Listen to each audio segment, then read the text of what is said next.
you do, the practices you allow, your actions you take, all based on changing the information in your head. So notice in this verse it says covetousness, which is as idolatry. So part of covetousness means I have some discontent somewhere in my life, and it's really focused on the Lord. I feel abandoned. Right? I may feel that God is unfair for some reason. Okay, but I have an issue with God, and because I have an issue with God, who's supposed to be my provider, then I feel a need, and I want the need filled. But since my issues with God, I'm not going to go to God to fill the need. I may pretend, I may just like the people who read in Ezekiel, I may go to church and praise the Lord and say all the wonderful things, but in truth, I'm looking for my solution elsewhere. Okay? Now, in this verse, we get a sense of where we're going to look for the solution. It says covetousness, which is as idolatry. Okay? Well, idolatry can certainly take many forms. We can either be looking elsewhere, and really, the best way to think about it is anything other than God is idolatry. Right? I could be self-reliant.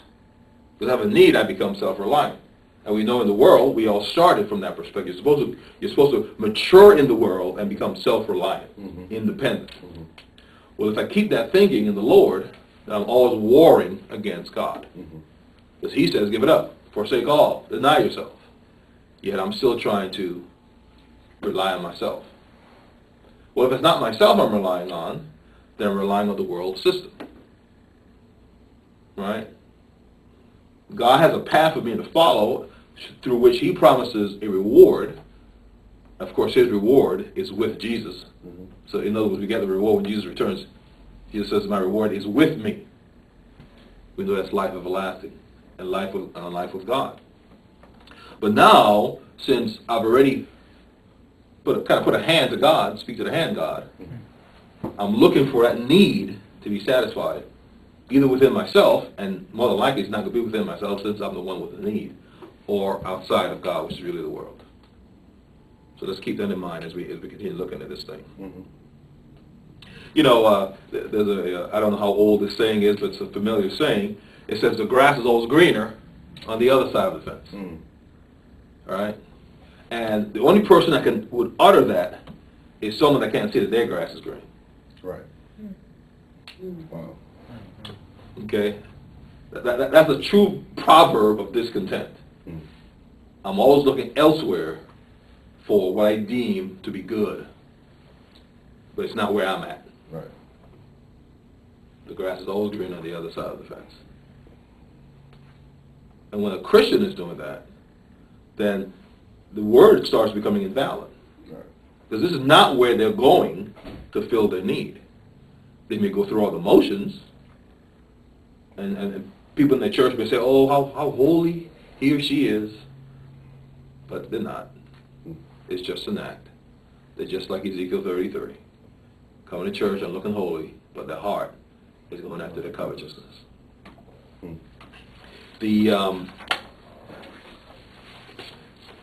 A reminder, let's go to Luke 14, because, I mean, we have to understand what Jesus is saying, because when we don't do what is commanded in Luke 14, that's the door for covetousness.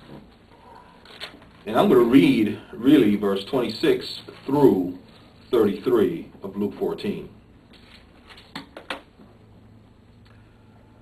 If any man come to me and hate not his father and mother and wife and children and brethren and sisters, yea, and his own life also, he cannot be my disciple. And whosoever doth not bear the cross and come after me cannot be my disciple.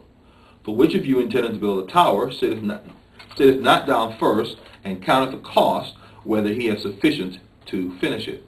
Lest happily, after he hath laid the foundation and is not able to finish it, all that behold it begin to mock him, saying, this man began to build and was not able to finish. Or, what king going to make war against another king, sitteth not down first, and consulteth whether he be able with 10,000 to meet him that cometh against him with 20,000? Or else, while the other is yet a great way off, he sendeth an ambassage and desireth conditions of peace. So likewise, whosoever he be of you that forsaketh not all that he hath, he cannot be my disciple. And many Christians read this verse and don't act on it. It's just words on paper. It's just words on paper. But what the Lord is setting up is, for us to be content in God, we really have to place our all in God. Right. Anything that's left out of God becomes a door for Satan to come through. Becomes a door for Satan to, because Satan's going to war at that gate. Right. To say, let me in. You know you still love me. Come back. Come on back. We have to put our all into God. Forsake all.